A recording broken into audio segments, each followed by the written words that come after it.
It's the Locked On Podcast Network, your team every day. So hype right now. Anything's possible. I'm on mama. I'm on my lady, ma. Anything's possible.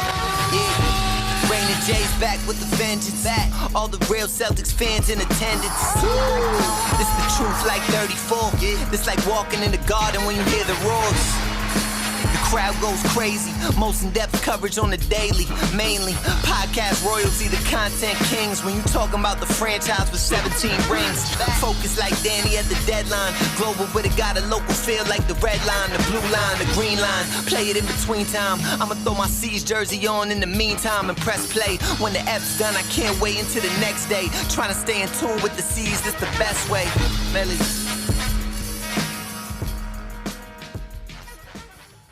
Hey there, welcome back to the Locked On Celtics podcast here on the Locked On Podcast Network. I want to thank you for making this show part of your daily routine. Whatever it is that you're doing, hopefully you're enjoying a day off and you're able to put a loss to the Brooklyn Nets behind you. But however you're listening to the show, whatever you're doing, if you're watching on YouTube, I want to thank you for making this show part of your daily routine. I am John Karalis. I'm here at the TD Garden. If you're watching on YouTube, you can see the ice once again going down behind me as the Celtics and Bruins alternate home games. And you can probably hear the Bull Gang putting the ice, picking up the floor and revealing the ice. The Celtics lose 141-126 in Game 5. And the Celtics season is pretty much done. This episode, by the way, is brought to you by Locker Room. Download the app. Join me this week, Friday afternoon. I don't think I'm going to be conflicting with any sort of Celtics events, but who knows? Maybe exit interviews. But check me out Friday afternoon on Locker Room. Get into the action on Locker Room, changing the way we talk about sports. So the Celtics lost this one, 141-126. They had, they came out, I think, strong. And then the second quarter happened. And the Celtics just kind of not wilted necessarily. They just couldn't hang. Let's start with this. No Kemba, knee issues. That's going to be something that I'm going to talk about later. I'll save that conversation for tomorrow because I want to dive more into what that means and where this goes with Kemba Walker. No Robert Williams, that left foot, sprained ankle, turf toe, all of that stuff. No Robert Williams, obviously no Jaylen Brown. So 3 of your best players, 3 starters, 1 all-star, 1 former all-star, a guy who had been playing well at the end of the season, and guys were saying, hey, we're expecting him to play to have that full kind of comeback type of thing. None of that was available. So it was basically Jayson Tatum, Evan Fournier, Marcus Smart. And when those are your 3 best players, that's going to be a problem. I mean, we love Marcus Smart, but he can't do too much. You're not asking him to do too much offensively.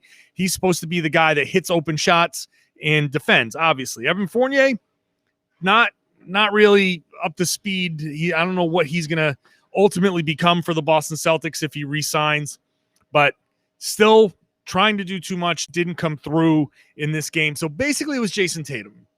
And early on in the game, the Celtics they came out strong and probably should have expected that. This place was packed. This place was full of people. It was, for the first time, we were looking around, all of us guys in the press section. We're like, wow, it's about time that we got to see this. Now, obviously, for obvious reasons, we didn't get to see this until now. Luckily, we're in a position now, hopefully, where this holds and we can continue to live our normal lives. It's been kind of fun to be out and living my normal life. I'm vaccinated. I am enjoying some of the benefits of being so and enjoying going out and seeing crowds of people, just living my normal life again. And hopefully that can continue.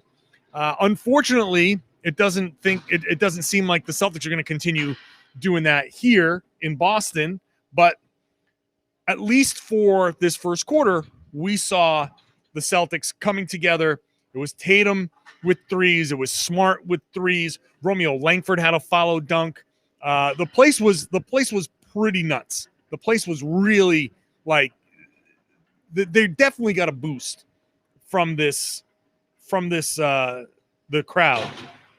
Then they rolled out Tatum, Pritchard, Ojale, Jabari Parker, and Grant Williams. And that was okay for a short time. And then in the second quarter, this is where things turned. Fournier, Ojale, Pritchard, Grant Williams, and Romeo Langford. And if we're going to second guess Brad Stevens, you can say, well, why would you roll that lineup out? And he said after the game, you make adjustments and you hope that they work. And this one kind of was a little too much. I think maybe Brad Stevens tried to outsmart himself a little bit, but I don't know if he brought Tatum out early in the game and Marcus Smart got his second foul and put Tatum right back in. And I just don't think he felt like he could play Tatum 48 minutes. What did Tatum end up playing? That's the one thing I didn't see as far as how many minutes Tatum ended up playing here. It was a lot, but then he came out in the fourth quarter at the end there, 40 minutes, and then he missed, 40 minutes. If this game was closer, he would have played closer to 45. So, but Tatum got like virtually no rest in the first quarter. Brad Stevens tried to roll without him for a little bit there in the second quarter, and it cost them. The Nets got separation, and then that was it. Kyrie Irving was really good. Kyrie Irving did what a star player should do. And when you're getting booed and all of that, and the crowd's really on your ass, you shut them up. That's how many times have I talked about how my favorite thing to do when I was playing was shut up a road crowd. There's no greater feeling than shutting up a road crowd. And Kyrie, I'm sure, was very eager to shut up a road crowd. Now, in segment 3, I will talk about what happened at the end. I'm very pissed off about what happened at the end at that fan, that asshole who threw the water bottle, because it ruined basically everything. But I'm going to talk about that in segment 3. For now, sticking to basketball, Kyrie came out and was really good. Now, he got to the line a ton. He got to the line a lot early. He was 11 of 11 from the free throw line. He was 7 of 7 in the first half. And he hit half his threes. He took 12 threes and he hit 6. He finished with 39 points.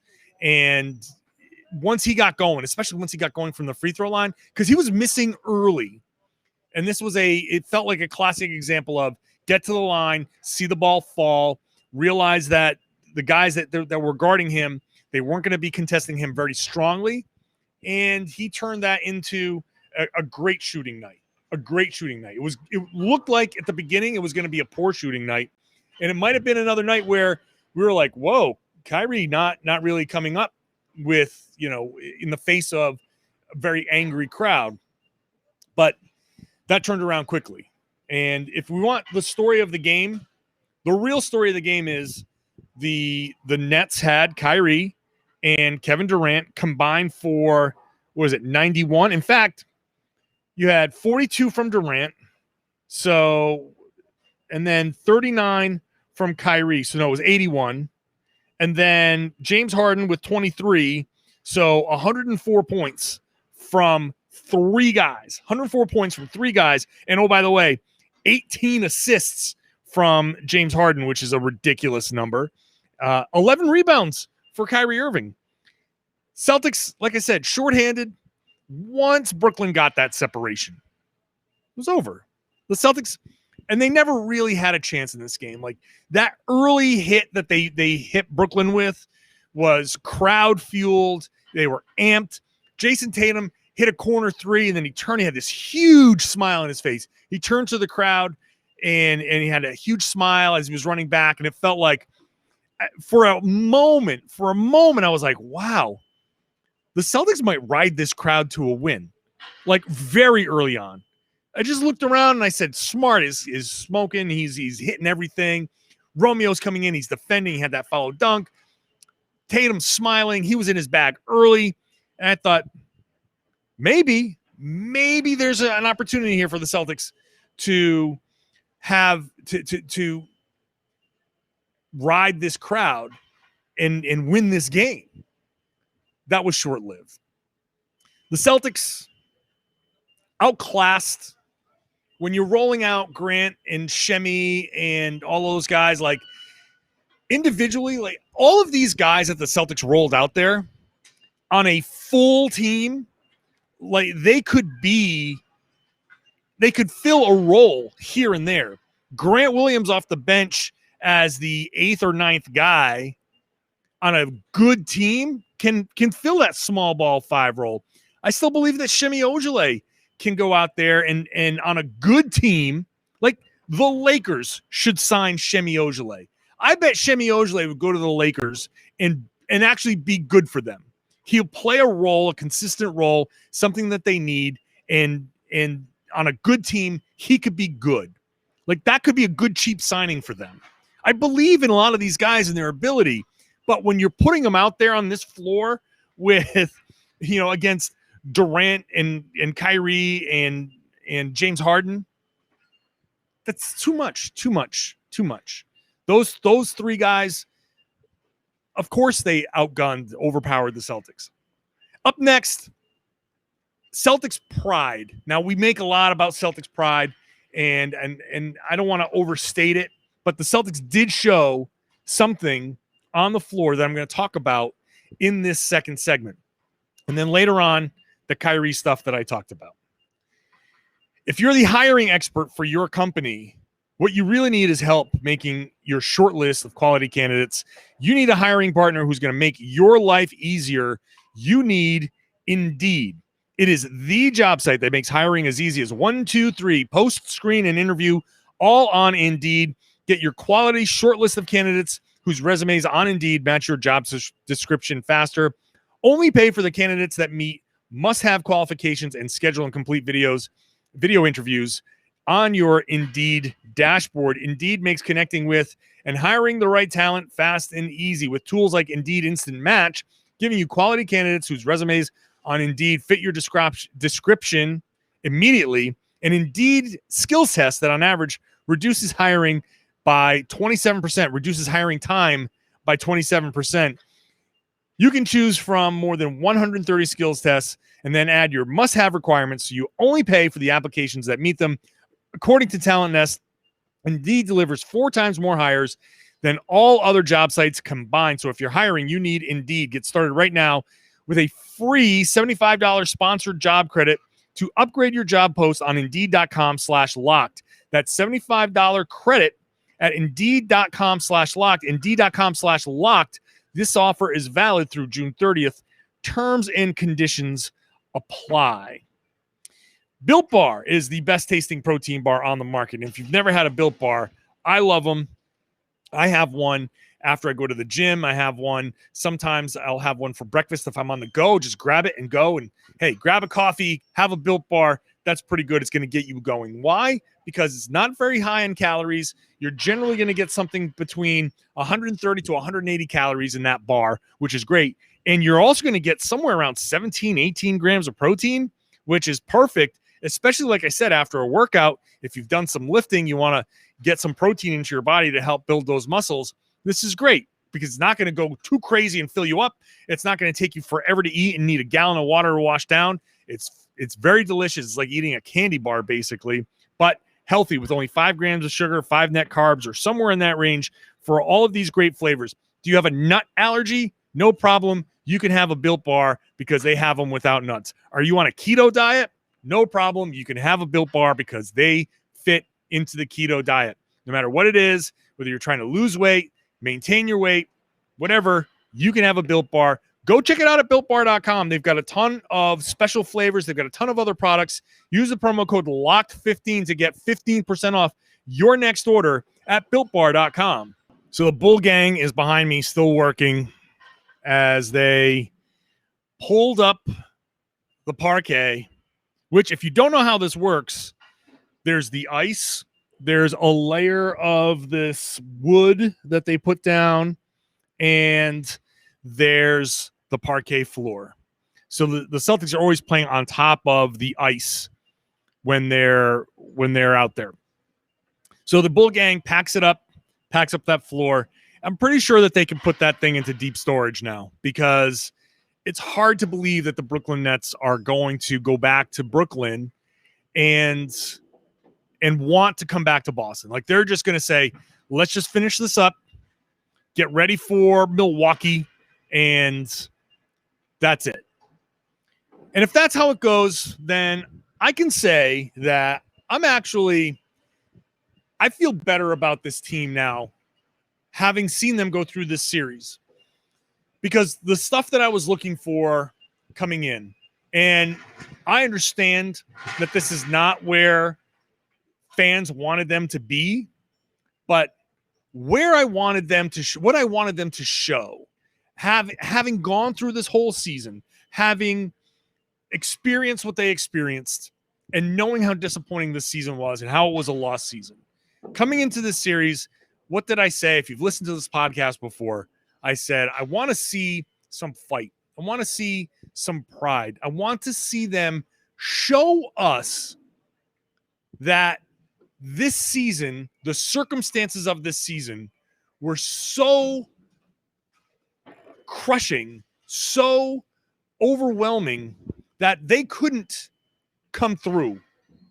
And I think you've seen, like, Michael Malone, Denver Nuggets head coach, talked about the bubble hangover. And that was it was on ESPN. It was on the Hoop Collective podcast. They talked about this. And you look at Denver and Miami and the Lakers and the Celtics and those four teams, look at how they've struggled. The Lakers looked great to start because they had LeBron, and then all of a sudden the injuries hit and they faded, and they lost to the Phoenix Suns. Now that series is still going on, obviously, but with Anthony Davis getting hurt again, if the Lakers lose in the first round, Miami got swept, the Celtics will be a gentleman's sweep. Denver is trying to fight and hold on. Who knows how they're going to go, but they're hurt. They've lost. I mean, they're starting Facundo Campazzo and Rivers. Like, those four teams are. It's not a shock. It's really not a shock, and it shows that the circumstances of this season were really tough. And I know we've spent a lot of time, and I've spent a lot of time talking about this stuff, and people say, no excuses. But you know what? I think we're starting to see that, yeah, there are reasons for what happened. All of the COVID, all of the injuries, all of that stuff. It's not a surprise that these teams that played that deep into the bubble were impacted. It's not a surprise. And so watching this team out here in this game, they didn't quit. The fans didn't quit. This was a good crowd. This wasn't a crowd that came in with any sort of anticipation. I think everybody in this crowd, for the most part, minus a select few, were understanding of what was happening.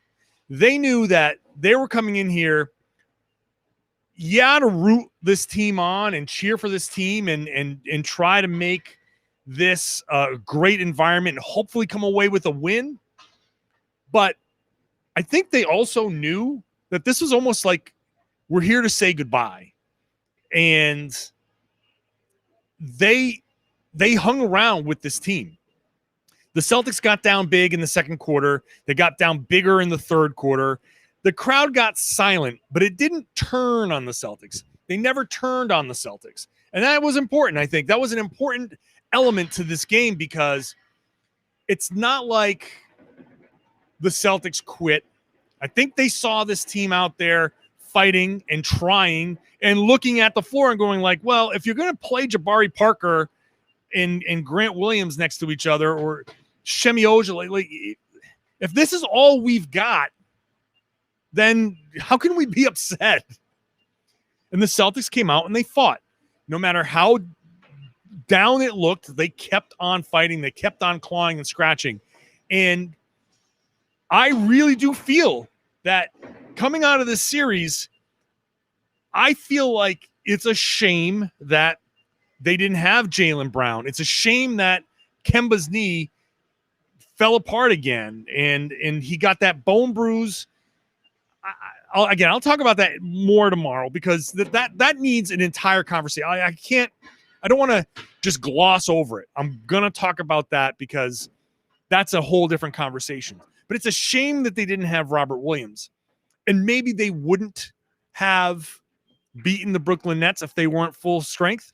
But also, if they had all of this and these guys were healthy from the beginning and there was no COVID and we didn't lose Robert Williams and Jayson Tatum and Romeo Langford as soon as he was coming back from his wrist surgery, and Tristan Thompson, and I forget who else had it at this point, Evan Fournier.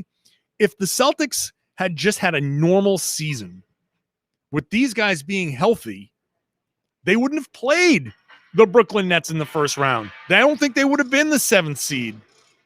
I think they would have been higher. They probably would have been that 4th seed that we expected them to be. I really do think that. Having seen the fight and how Tatum can play and how these guys are really turning it on as best they can, I think that there's that fight that they've shown in this series, the fight that they showed in this game. Like, I think that was real. And Brad Stevens and Marcus Smart, like Marcus Smart's the first guy to be like, we didn't put in the right effort. And after the game, he was like, hey, look, I'm proud of these guys. We fought hard. If Marcus Smart is sitting there saying I'm proud of this effort, then I think there's something to that. It doesn't mean that we excuse away this season, because there are serious questions, and there's a whole offseason that I'm going to be podcasting about that looks at the serious questions that were raised from this season. There's no doubt about that. Everybody has some blame in this, okay? But there's also a lot here that was unavoidable, and I think had that been avoidable, and if the Celtics had some sense of normalcy and they weren't one of those bubble teams that all of them seem to be affected, I think it would have been a different season. And all I was looking for was what I thought to be some proof of that, and I think we're getting some proof of that. All of this playoff talk is part of our road to the finals. Our NBA playoffs coverage is brought to you by Michelob Ultra. It's only worth it if you enjoy it, and at 2.6 carbs and 95 calories, we can all enjoy the games a little bit more this season. Up next, that jerk, the whole thing with Kyrie and all of that, I'm going to talk about it next. BetOnline is the fastest and easiest way to bet on all your sports action. You can get baseball season once basketball season is over. If you're done with the NBA after the Celtics are done, you can go to baseball, bet on the Red Sox or whatever. Hockey, the Bruins are playing on Monday night, so bet on the Bruins game if you want. That was a great Game 1 win for the Bruins. Pasternak with the hat trick. That was awesome. You could have bet on whether he would have gotten a hat trick or not. It's all on betonline.ag. So before the next pitch, head on over to BetOnline, use your laptop or mobile device, check out sports news, sign-up bonuses, and contest information.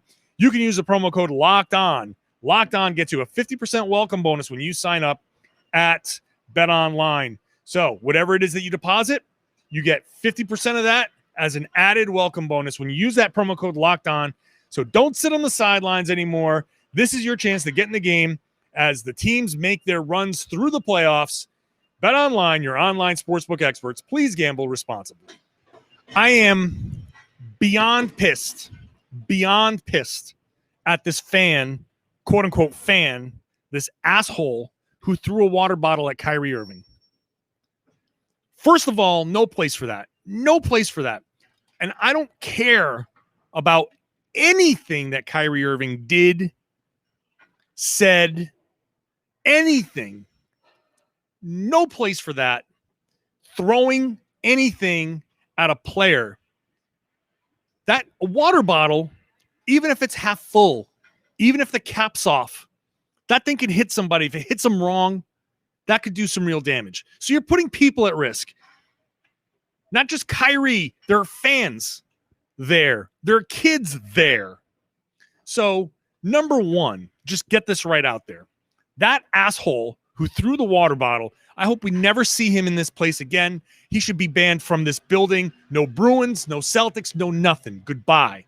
The Red Sox should find out who he is and ban him from there too. There's no place for that. And I'm especially pissed that he ruined what was a nice, it was actually going to be a nice weekend of basketball. You had Tatum's 50-point game. You had stealing game 3. You had the Celtics against all odds with a full house coming out strong and putting up that fight that I just talked about in the second segment. Kyrie getting booed lustily. And hey, you got him. You got the best of him in game 1, in game 3. And then he got the best of you in game 4. So be it. Tip your cap. You can hate him all you want. Sports villain all you want. He was 5 seconds away from walking out that tunnel and us having just a fun, like, hey, one bad game from Kyrie, one good game from Kyrie. Everything was kept above board. No need to dwell on this stuff. There were serious things that were brought up by Kyrie. And as I've said before, as I've written before, you can find in the past podcast last week on Boston Sports Journal, all of that, you can, I talk about how important the discussion is. Not necessarily that Kyrie, the specific things that he said about Boston, the greater conversation about how black athletes are treated and how it's important for us to listen when black athletes are telling us how they feel out there. It's an important discussion to have, okay? But Kyrie coming through and basically making it out of Boston with nothing more than boos and sure, vulgar chants, but still nothing more than, dropping an F-bomb on Kyrie. Like, that's, people tell me that all the time. So that asshole who threw the water bottle took all of that away. And instead of having the right conversation about what he was bringing up and what Marcus Smart was talking about, and that all of that stuff that I've talked about already, instead of having that conversation, now the conversation is, see, Kyrie had a point. That one asshole, now Boston is back in the crosshairs because of that guy.